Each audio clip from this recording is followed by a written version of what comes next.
आइए बच्चों। बच्चों कल अपन लोगों ने ये चैप्टर स्टार्ट कर दिया था। अब बताओ क्या लिखवाया था मैंने कि आपकी टोटल इनकम में बाहर वाली इनकम जोड़े या ना जोड़े, वो तीन बातों पर डिपेंड करता है। पहला क्या है, आपका इंडिया में स्टेटस क्या है। दूसरा क्या है, प्लेस ऑफ अक्रूवल। और तीसरा क्या है, प्लेस ऑफ रिसीव। बच्चों इस लाइन को पढ़कर बताओ ये क्या कह रहा है।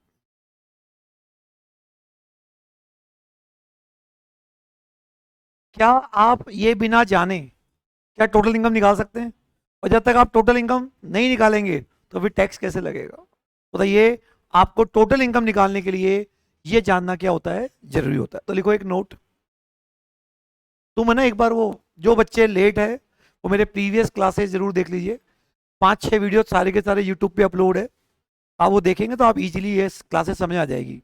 अदरवाइज टैक्स ऐसा सब्जेक्ट नहीं होता क्या कि आप डायरेक्ट 6 क्लास पे आ जाओ और आपको समझ में आ जाए, ऐसा नहीं होगा। ठीक है। Total income of a person can not determine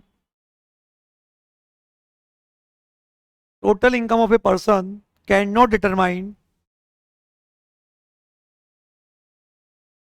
without knowing residential status. Total income cannot be determined without knowing residential status.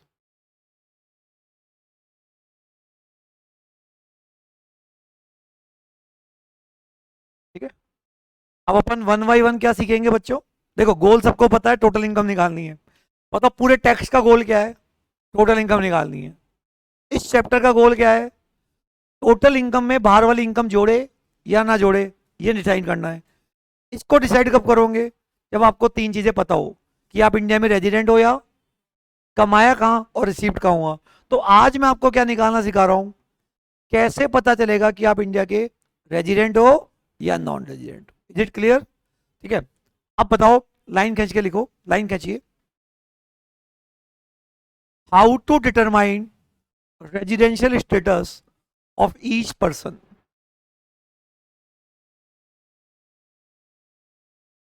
How to determine residential status of each person.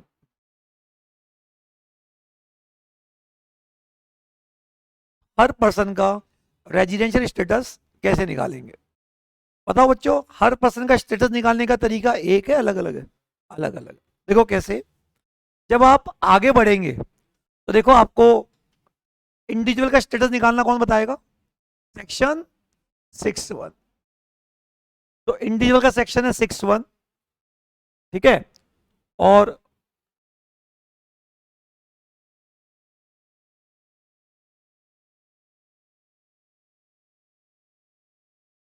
फिर जब आप और आगे बढ़ेंगे तो आपको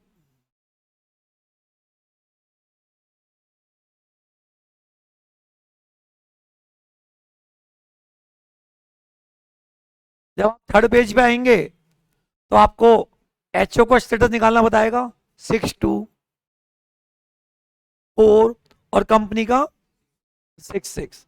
इसका मतलब हर पर्सन का स्टेटस निकालने का तरीका क्या है, अलग अलग है। तो मैं सबसे पहले आपको हर पर्सन का स्टेटस निकालना सिखा रहा हूं। लेकिन हमारे दिमाग में दो चार प्रॉब्लम्स आती है, कंफ्यूजन होता है। उन कंफ्यूजन को दूर करने के लिए मैंने कुछ बेसिक रूल बना रखे हैं। तो आपने क्या लिखा सबसे पहले? हाउ टू डिटरमाइन क्या? Residential status of each person. सबसे पहले लिखो A. A individual and HUF. A लिखो इंडिविजुअल और एचयूएफ। बताओ बच्चों, इंडिविजुअल और एचयूएफ के इंडिया में कितने स्टेटस होते हैं, एक या दो? या तो रेजिडेंट होता है या क्या होता है, नॉन रेजिडेंट। या तो रेजिडेंट होता है या अगर नॉन रेजिडेंट हो तो बात वहीं खत्म। और अगर इंडिविजुअल क्या है, रेजिडेंट है, तो फर्दर हम देखेंगे कि वो ऑर्डिनरी है या नॉट ऑर्डिनरी। कल बताया था। बताओ एक बार वर्बली बताओ, इंडिविजुअल रेजिडेंट कब होता है? रिलेवेंट प्रीवियस ईयर में 180 डेज कहां रहा हो, इंडिया में। सेकंड कंडीशन बताओ, रिलेवेंट प्रीवियस ईयर में 60 दिन और जस्ट पहले के कितने दिन? दोनों में से अगर एक भी बात क्या कर दे, बताओ क्या कहलाएगा, रेजिडेंट। अब बताओ, जैसे फॉर एग्जांपल मैं रिलेवेंट प्रीवियस ईयर में 200 दिन इंडिया में था, बताओ मैं क्या कहलाऊंगा? रेजिडेंट। अगर मान लो मैं रिलेवेंट प्रीवियस ईयर में मात्र 5 दिन इंडिया में था, तो बताओ मैंने दोनों कंडीशन ही सेटिस्फाइड नहीं की, बताओ मैं क्या कहलाऊंगा? Non resident. जब नॉन रेजिडेंट हो तो बात वहीं खत्म हो जाएगी। अगर आप क्या हो? रेजिडेंट हो, तो हम फर्दर देखेंगे कि वो आर ओ आर है या आर एन ओ आर। अगर पिछले 10 सालों में, क्या बोला मैंने? अगर पिछले 10 सालों में मैं 2 बार इंडिया में 182 दिन रह चुका हूं, क्या बोला मैंने? पिछले कितने सालों में कितनी बार? 2 बार। और दूसरी कंडीशन, पिछले 7 सालों में कुल मिलाकर मैं 730 दिन या उससे ज्यादा इंडिया में रह चुका हूं। बताओ, 2 कंडीशन बताओ क्या? पिछले 10 सालों में 2 बार मैं इंडिया का रेजिडेंट रह चुका हूं, कितनी बार? और पिछले 7 सालों में इंडिया में कितने दिन रह चुका हूं? अगर ये दोनों बातें मैंने पूरी कर दी ना, तो मैं इंडिया का आर ओ आर कहलाऊंगा। क्या कहलाऊंगा बच्चों? R O R. बताओ आर ओ आर कब कहलाते हो इंडिया में, बताओ? पिछले 10 सालों में आप 2 बार रेजिडेंट रह चुके हो, और पिछले 7 सालों में कितने दिन? अगर ये दोनों बातें पूरी है तो आर ओ आर, और अगर एक ही पूरी है तो आर एन ओ आर। ठीक है, वो हम निकाल लेंगे। तो अभी सुनो, सबसे पहले इंडिविजुअल, इंडिविजुअल के कितने स्टेटस होते हैं? 2, रेजिडेंट और, अगर वो नॉन रेजिडेंट है तो बात वही खत्म। अगर वो क्या है तो फर्दर देखेंगे क्या? आर ओ आर या आर एन ओ आर। पता क्लास में तुम सारे क्या हो? आर ओ आर हो।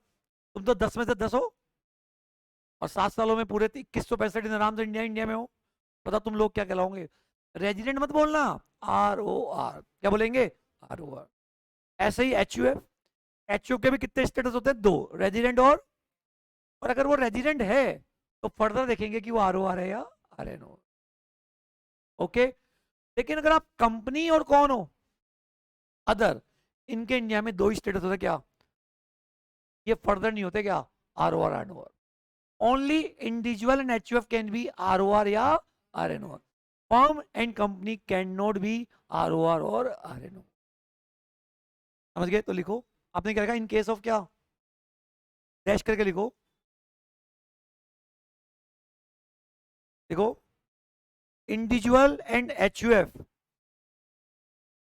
Can be R O R, can be R O R, comma are N O R. Individual या H U F can be क्या? आर ओ आर या आर एन ओ आर या N R I. Means there can be 3 status. There can be क्या? 3 कौन कौन से हुए? R O R, R N O R और N I. Means there can be 3 status of individual and H U F. Means there can be 3 status of ROR, sorry, individual and HUF. Okay. अगला point, in case of other person, in case of other person, in case of क्या? Dash करके लिखो। They can be only resident या non resident. They can be resident और non resident. Okay, full stop. They can not be R O R या R N O R. ये R N O R, R N O R नहीं हो सकते।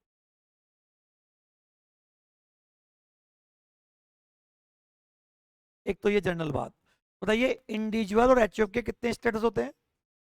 3, और company के 2। ठीक है। अच्छा, पहला पॉइंट,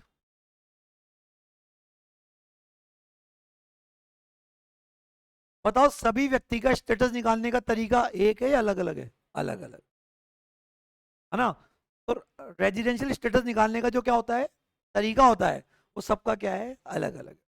तो क्या लिखा हुआ है ना? It is determined for each category person of separately, because rules for determine R S for different for company and different for individual. ठीक है, तो लिखो ऑल पर्सन का स्टेटस कंप्यूट करने का तरीका अलग अलग होता है। लिखो ऑल पर्सन का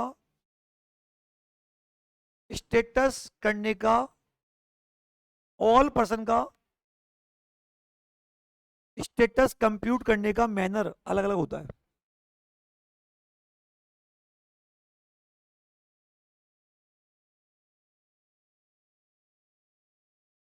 ऑल पर्सन का स्टेटस कंप्यूट करने का मैनर क्या अलग अलग होता है।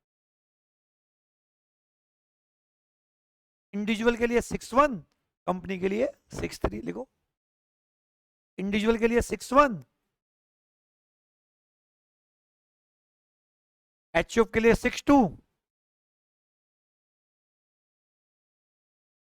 इंडिविजुअल के लिए 6-1, एचयूएफ के लिए कौन सा 6-2, और कंपनी के लिए 6-3। Okay, next point. ये तो मैंने बता ही दिया कि टोटल इनकम निकाल नहीं सकते भाई, गोल मेरा क्या है, टोटल इनकम, इसके बिना हम निकाल नहीं सकते। अच्छा बताओ, जैसे मैं 22-23 में रेजिडेंट हूँ, 200 दिन इंडिया में था, तो क्या मैं जिंदगी भर के लिए रेजिडेंट हो गया, या स्टेटस हर साल चेंज होता है? मान लो इस साल में 200 दिन तो रेजिडेंट हो गया, अगले साल में 5 दिन हूँ तो नॉन रेजिडेंट, फिर 200 दिन। जैसे मैं 2004 में सीए बना था, है ना, 2004 से पहले मैं कभी बाहर नहीं गया, तो मैं क्या था, इंडिया का रेजिडेंट।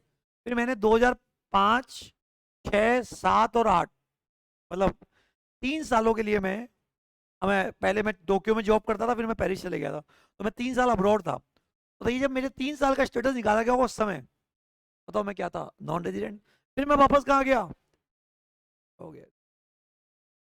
ठीक है, तो क्या लिखा हुआ है, status determine for each year, देखो, status determine for each year, status determine for each year, because status determine क्या for each year, because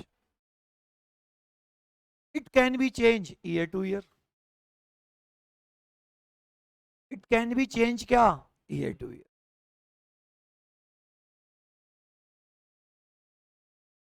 okay.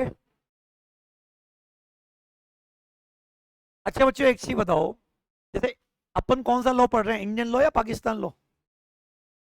साल में 365 दिन होते हैं। इंडिया लॉ बोलता है कि इंडिया में 182 डेज रहो तो रेजिडेंट है। अमेरिका लॉ बोलता है कि अमेरिका में 182 डेज रहो तो क्या है, रेजिडेंट है। और पाकिस्तान लॉ बोलता है कि हमारे यहाँ एक दिन रहो तो भी रेजिडेंट है। बोलो, अब एक आदमी मान लो तीनों कंट्रियों में रहा, इंडिया में 182 दिन, अमेरिका में 182 दिन, और पाकिस्तान में एक दिन, टोटल कितना हो गया, 365। अब बताओ, क्या आप तीनों कंट्रियों के रेजिडेंट होंगे, नहीं होंगे? होंगे। आपको इससे मतलब नहीं है कि वर्ल्ड, ये इंडियन लॉ है, कोई वर्ल्ड का लॉ थोड़ी पढ़ रहे हैं अपन। अगर कोई व्यक्ति एक कंट्री इंडिया का रेजिडेंट है, तो डज नॉट मीन कि वो अमेरिका का नॉन रेजिडेंट हो जाएगा। हमको क्या पता अमेरिका में क्या लिखा हुआ है, हमको क्या पता पाकिस्तान लॉ में क्या लिखा हुआ है, हमको तो कहां से मतलब है, इंडिया। हो सकता है आप इंडिया के भी रेजिडेंट हो और वहां के भी रेजिडेंट हो। वैसे हाँ, कॉमनली मैं आपको बता दूं कि जनरल स्टैंडर्ड सब में 182 दिन है। लेकिन मान लो ऐसा केस आ जाए कि इंडिया में भी 182 दिन, अमेरिका में भी 182 दिन, अब दोनों कंट्री के क्या हो गए, रेजिडेंट। हमको कहाँ से मतलब है, हम जो भी टोटल इनकम निकाल रहे हैं वो अमेरिका की निकाल रहे हैं, इंडिया की निकाल रहे हैं। इंडिया लॉ ही समझ में नहीं आ रहा, अमेरिका लॉ और समझ में आएगा। क्या मतलब है आपको अमेरिका से, क्या लिखा हुआ है, एक पर्सन एक से ज्यादा कंट्री में क्या हो सकता है, रेजिडेंट। देखो, a person can be resident more than one country.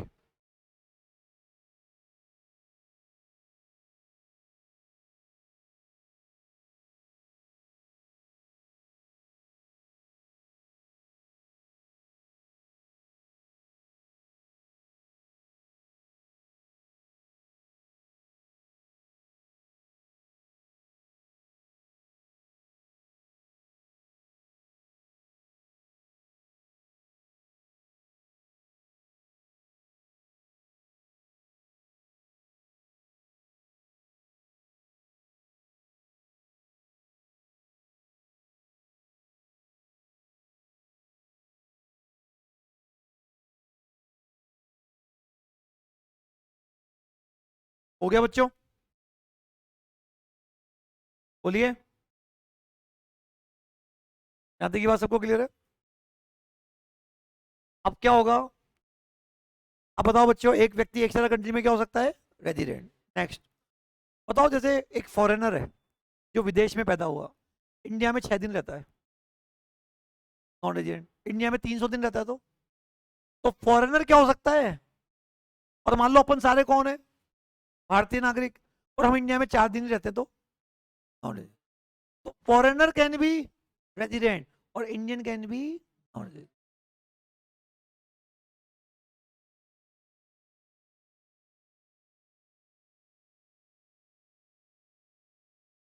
एक फॉरेनर कैन बी क्या? Resident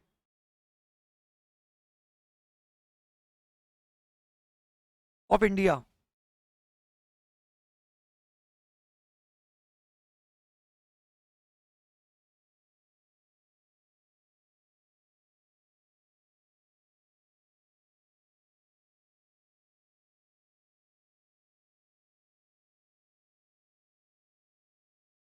and Indian citizen can be क्या? Non resident. ऐसा नहीं कि भारतीय जो भारत में पैदा हुआ हमेशा रेजिडेंट कहलाएगा। तुम लोग क्या हो सकते हो? Non resident. और विदेशी लोग क्या हो सकते हैं? Resident. Is it clear to everyone? चलो आगे यहाँ पे। तो हमने एक जनरल बात कर ली। क्या बात की? देखो, टोटल इनकम निकालनी है, इसलिए चैप्टर पढ़ रहे हैं। नंबर 1, टोटल इनकम बिना इन 3 चीजों को जाने निकाल नहीं सकते। इंडिविजुअल के कितने स्टेटस होते हैं? 3। एचओ के कितने होते हैं? 3। बाकियों के 2। बताओ, हर साल निकालते हैं क्योंकि चेंज हो सकता है। एक व्यक्ति एक से ज्यादा कंट्री में क्या हो सकता है? रेजिडेंट। फॉरेनर क्या हो सकता है? रेजिडेंट। और इंडियन क्या हो सकता है? Non resident. लाइन खींच दो, लाइन खींच दो। देखो, how to determine the residential status of individual. सबसे पहला किसका स्टेटस निकालना सीख रहे हैं? Individual.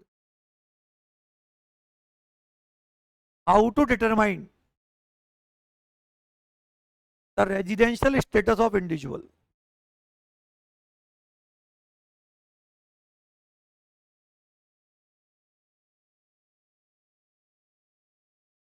How to determine the residential status of क्या? इंडिविजुअल। ठीक है, यहां तक की बात सबको क्लियर है? तो how to determine the residential status of individual. अब देखो बच्चों, आपके पास अभी नोट्स नहीं है, तो यहां हम लिखते 6-1, इसको बोलेंगे क्या? 6-1 A, और इसको क्या बोलेंगे? 6-1। ये है बेसिक कंडीशन। क्या है बच्चों? और यहां लगा हुआ है और यहां लिखा हुआ है anyone.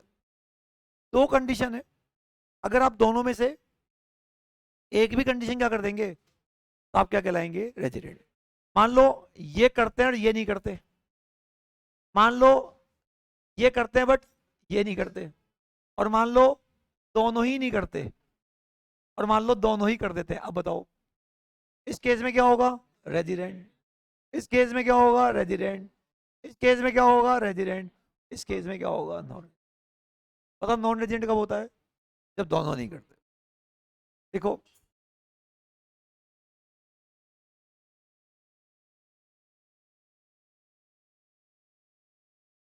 A individual will be resident India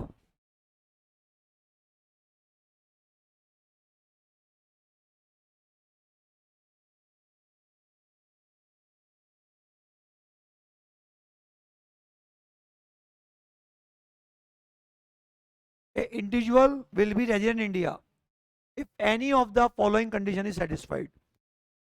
If any one of the following condition is satisfied. If any one of the following condition is satisfied.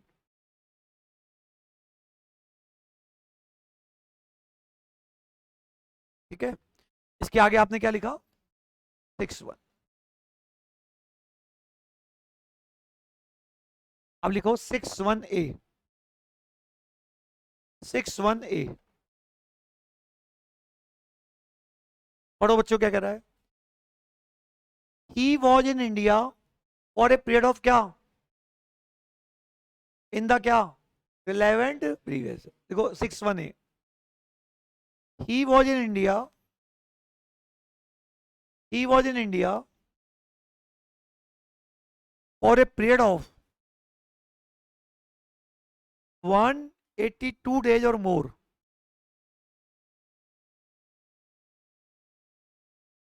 He was in India for a period of क्या, 182 days or more in relevant previous year। बच्चों relevant previous year क्या होता है, जिस साल की आप income निकालते हो, जिस साल की आप इनकम निकाल,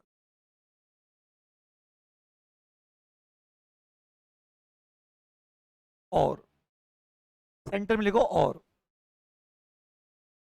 61B। बच्चों हमेशा स्मॉल लेटर्स में लिखना, क्लॉज हमेशा स्मॉल में आते हैं। He was in India, he was in India for 60 days or more, for 60 days or more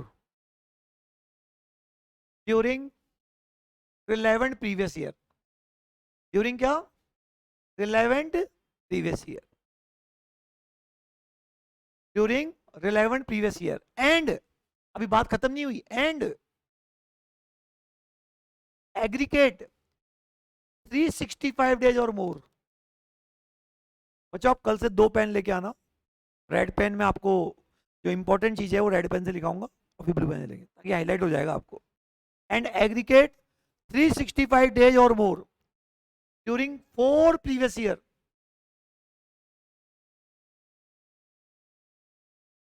during 4 previous year immediately preceding the क्या, relevant previous year, immediately preceding the क्या, relevant previous।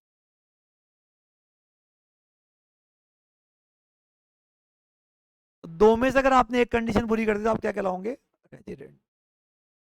Line खींचो और लिखो analysis, line खींच के लिखो analysis. if both, पहला point, if both above condition not satisfied, if both above condition not satisfied, then he will be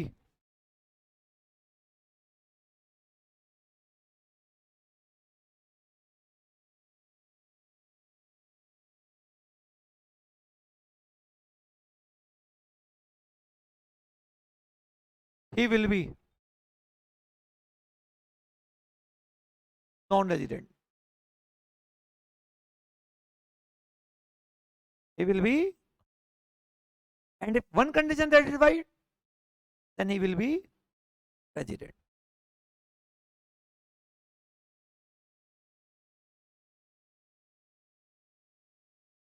if one condition satisfied he will be क्या,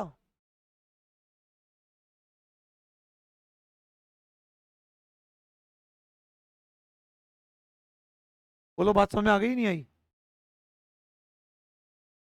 तो यहां तक की बात सबको क्लियर है। अच्छा अब बच्चों मैं आपसे एक चीज पूछता हूं, इसका जवाब देना, पहले तो एक बार देख लो आप। अगर हम कहते हैं कि 14-15 रिलेवेंट प्रीवियस ईयर है, क्या है बच्चों, तो 4 साल कौन से होंगे, इसको शामिल करके इसको छोड़कर, तो ये वाले 4 साल होंगे। तो या तो यहां वो 182 दिन हो, बोलो, या भले यहाँ 0, या यहां कितने दिन हो, 60, और इन सबका टोटल, अगर ये दोनों बातें पूरी हो गई तो क्या कहलाएगा, वो रेजिडेंट।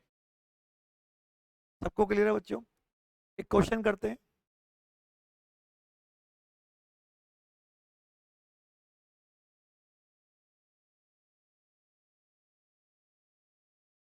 हाँ जी, क्वेश्चन नंबर 1, हमको 14-15 का स्टेटस बताना है, और 14-15 क्या है, ये तो हो गया रिलेवेंट प्रीवियस ईयर, और ये जस्ट पहले के 4 साल। बताओ यहां 183 डेज और पहले कभी भी नहीं था, बताओ रेजिडेंट या नॉन रेजिडेंट, कौन से सेक्शन के हिसाब से। तो लिखते कैसे, बताएंगे कैसे लिखते हैं, अभी पहले समझो, कॉन्सेप्ट समझो पहले क्या है। इधर बताओ, यहां 365 तो था, देखो 6 1 है तो सेटिस्फाइड हुआ नहीं, क्योंकि 6 1 के हिसाब से कितना चाहिए 182, और बी के हिसाब से 65 प्लस 365, बोलो। तो यहां आधा टुकड़ा तो सेटिस्फाइड हो रहा है, बट ये वाला नहीं हो रहा ना बच्चों, 60 वाला, बोलो बताओ क्या कहलाएगा। यहां बताओ, क्या 182 दिन है, नहीं। क्या 60 है, हाँ। क्या इसका टोटल 365 है, 60 भी है और 365 भी है, बताओ क्या कहलाएगा राजीव। 6 1, ये बताओ।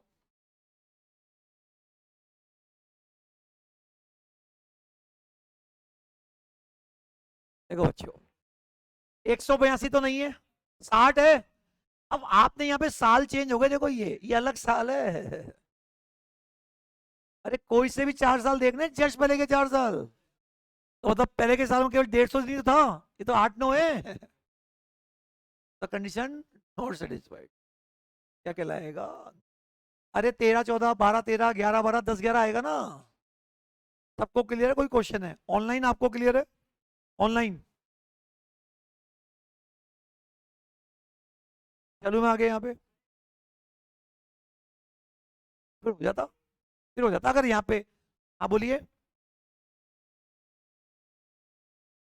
सेकंड, सेकंड क्या बोल रहा है, आप कब होते हो रिलेवेंट प्रीवियस ईयर में, कितने दिन रहो 59, कितने दिन है, कंडीशन क्या है 60, कम से कम 60, और उसके पहले के 4 सालों में, तो ये पूरी बात मिलके कंडीशन सेटिस्फाइड होगी।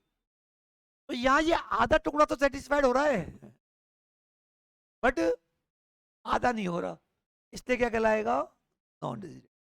क्लियर सेकंड तुमको, बोलो। इधर आओ, अब यहाँ क्या है, दो कंडीशन है, 61A और क्या बी।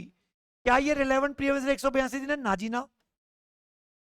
क्या 60 है, हाँ 60 और 60 से ज्यादा है ना, और इसका टोटल 365 है नहीं, मुझे बताओ बताओ, इसका मतलब ये टुकड़ा भी सेटिस्फाइड, और तो बताओ वो क्या कहलाएगा रेजिडेंट। अब मैं आपसे एक चीज पूछता हूँ, उसका जवाब दो बच्चों। मान लो 22 23 में तुम 70 दिन थे, 21 22 20 21 19 20 और 18 9, 0 0 0 365 दिन थे। अब बताओ हर साल रहना जरूरी है या टोटल में रहना जरूरी है, टोटल, टोटल हो गया ना बच्चों, 60 भी है और 365 भी। आगे बात समझे बच्चों, एक आदमी 2 तारीख को आया और 6 को गया, कितने दिन रहा इंडिया में, 2 को आया और 6 को गया।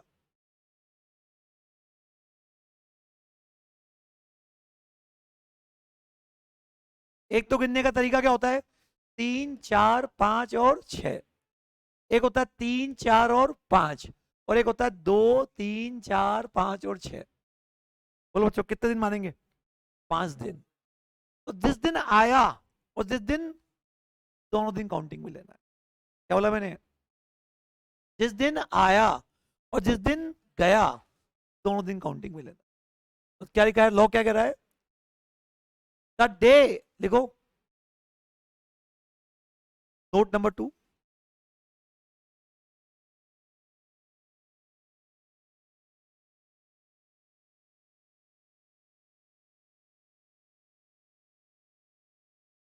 क्या कह रहा है law, the day on which he enter into India as well as leave India shall be taken into, जिस दिन वो आया और जिस दिन वो गया, दोनों दिन काउंटिंग में लेने हैं।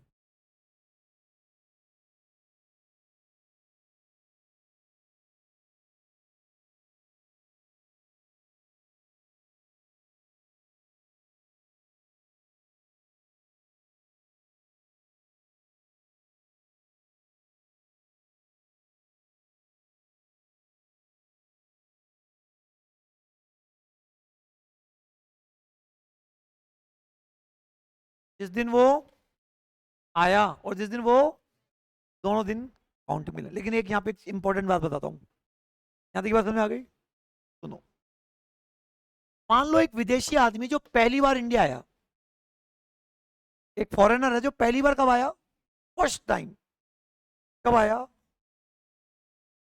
2 जुलाई 2022 को, है ना, और इंडिया छोड़कर चले गया 31 जुलाई, क्या सॉरी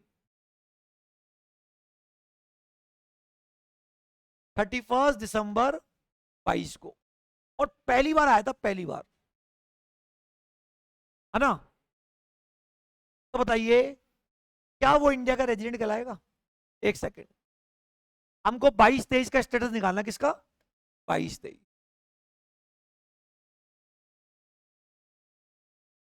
देखो सीधी सी बात है, वो पहली बार आया है, इसका मतलब एक तो 22-23 हो गया, बोलो बच्चों। तो 22-23 में कब आया वो? जुलाई में आया, बोलो। अगस्त में इंडिया में ही था, सितंबर में इंडिया में था, अक्टूबर में इंडिया में था, नवंबर में कहा था? इंडिया में, और दिसंबर में इंडिया था। कितने दिन था जुलाई में? जिस दिन आया वो भी काउंटिंग में लेना है। जुलाई होता है 31 दिन का, तो बताओ 30 दिन आएगा। अगस्त में इंडिया में ही था, सितंबर में इंडिया में ही था, अक्टूबर में इंडिया में ही था, नवंबर 30 दिन का, 30 दिन गया वो भी काउंटिंग में लेना है। बताओ कितने दिन हो गया? बोलो ना, बताओ क्या कहलाएगा? अब चाहे भले ही वो पहले कभी नहीं था, पहले कब? 21-22, 20-21, बोलो, यहाँ 0 था, पहली बार आया था ना, बट कौन सी कंडीशन सेटिस्फाइड हो गई? 6-1 है। बोलो बच्चों, सबको क्लियर है पॉइंट? जिस दिन आया और जिस दिन गया, 2 दिन काउंटिंग में लेना है। बट क्वेश्चन अगर आपको समय दे दे, समय इतनी बजे है, और तो बताओ कह दे कि वो 3 PM पे इंडिया में आया और 11 AM पर भारत छोड़ गया। अगर टाइम नहीं दे तो ऐसे करेंगे, और अगर क्वेश्चन क्या दे दे? टाइम। देखो बताओ 22-23 में ये बंदा कितने दिन रहा इंडिया में? जुलाई, अगस्त, सितंबर, अक्टूबर, नवंबर, और क्या, दिसंबर। बताओ जुलाई में कितने दिन रहा, जल्दी बताओ। अब 2 जुलाई को 3 बजे आया, बोलो, 24 घंटे का टाइम होता है, तो 29 दिन तो पूरा रहा। जुलाई में कितने घंटे इंडिया में था? जुलाई में घंटे में बताओ, 3 बजे दिन में आया, रात को 12 बजे तक कितने घंटे रहा? अरे कोई तुम्हारे घर में 3 बजे आया दिन में, पूरे दिन में कितने घंटे रहा? 29 दिन और 9 आवर्स। अगस्त, सितंबर, अक्टूबर, दिसंबर में 30 दिन पूरा, और सुबह 11 बजे चले गया। कितने घंटे रहा? 11। और टोटल लगा लो 181, 20 आवर, 4 घंटे कम पड़ गए। अरे दिन कब कंप्लीट होता है? बताओ, और इससे पहले कब इंडिया आया नहीं? बताओ, ना तो 6-1 है सेटिस्फाइड, और ना भी आधा टुकड़ा तो सेटिस्फाइड है, पर 365 कहाँ है? बताओ क्या कहलाएगा?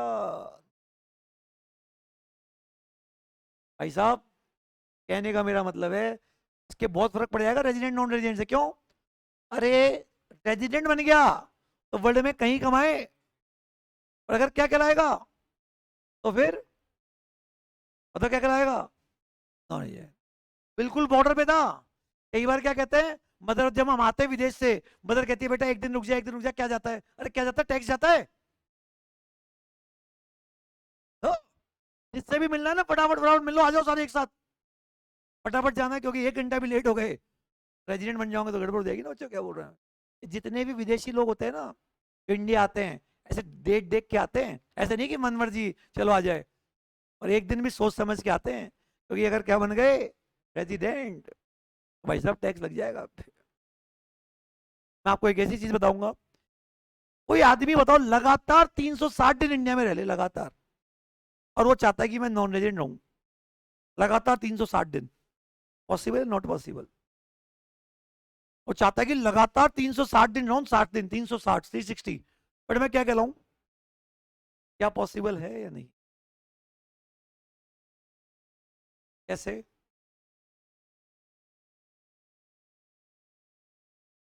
हाँ, कैसे? बिल्कुल। देखो कैसे पॉसिबल है। अगर तुम 2 अक्टूबर 22 को आओ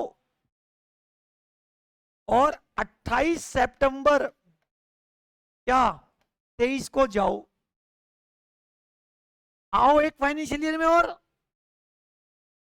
पॉसिबल है। करके देख लो, करके देख लो कैसे। पहली बार आना चाहिए, बट क्या होना चाहिए। अब बताओ 22-23 में कितने दिन रहो, और इधर कौन सा 23-24, 22-23 कौन सा अक्टूबर में आया। अक्टूबर, नवंबर, दिसंबर, जनवरी, फरवरी और मार्च। यहां अप्रैल, मई, जून, जुलाई, अगस्त और क्या सितंबर। 2 अक्टूबर को आया, जिस दिन आया काउंट में लो। अक्टूबर कितने दिन का होता है 31, तो 30, 30, 31, 31। फरवरी लीप ईयर थोड़ी है, ध्यान रखना लीप ईयर का 28, 29 एक एक दिन का सवाल है। 28 लीप ईयर क्या होता है पता है ना सबको। जब 4 का चले जाता है पूरा तो 29 होता है, नहीं तो क्या होता है। अब बताओ टोटल कितना हुआ 181। बोलो। अब अगले साल 30 दिन, 31 जून, जुलाई, अगस्त, 28 सितंबर, कितने दिन 181। तो बच्चों को ये आदमी 2 अक्टूबर 22 को आए और 28 सितंबर 23 को जाए, आए एक फाइनेंशियल में और। अब देखो इसका स्टेटस निकालना। 23-24 में कितने दिन रहा इंडिया में 181। 22-23 में 181। 21-22 में, अरे पहली बार आया था ना 0। 20-21 में 0।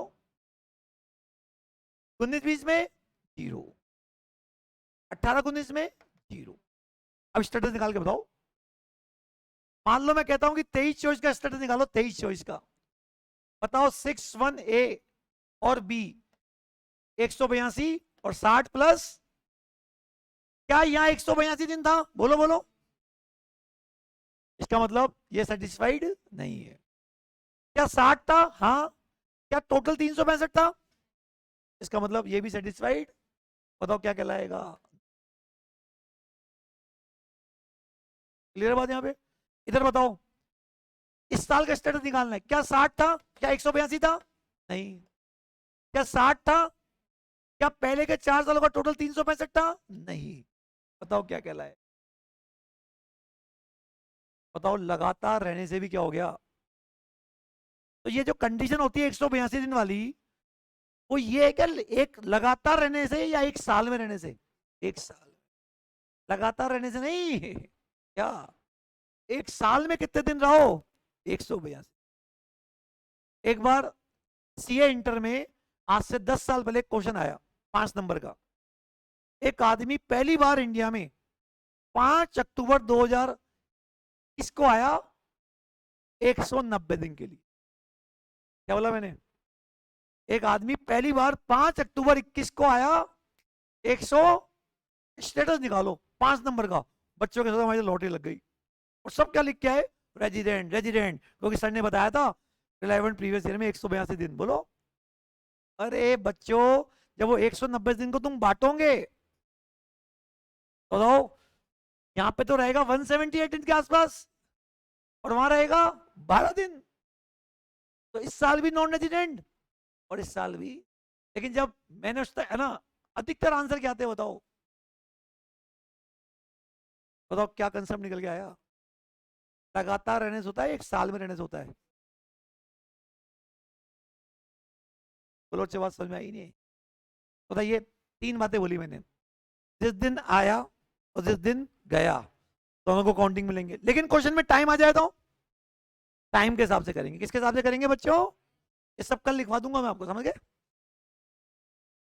और एक आदमी चाहता है कि मैं इंडिया में लगातार 360 दिन रहूं, बट मेरा स्टेटस क्या होना चाहिए नॉन रेजिडेंट।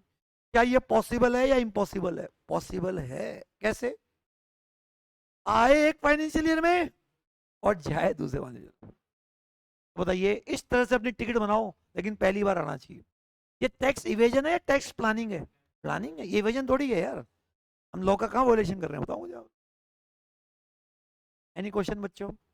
तो क्या आपको इंडिविजुअल का स्टेटस निकालना आ गया बच्चों यहाँ? ठीक है, थैंक यू। आज के लिए मैं इतना ही ले रहा हूँ, थैंक यू।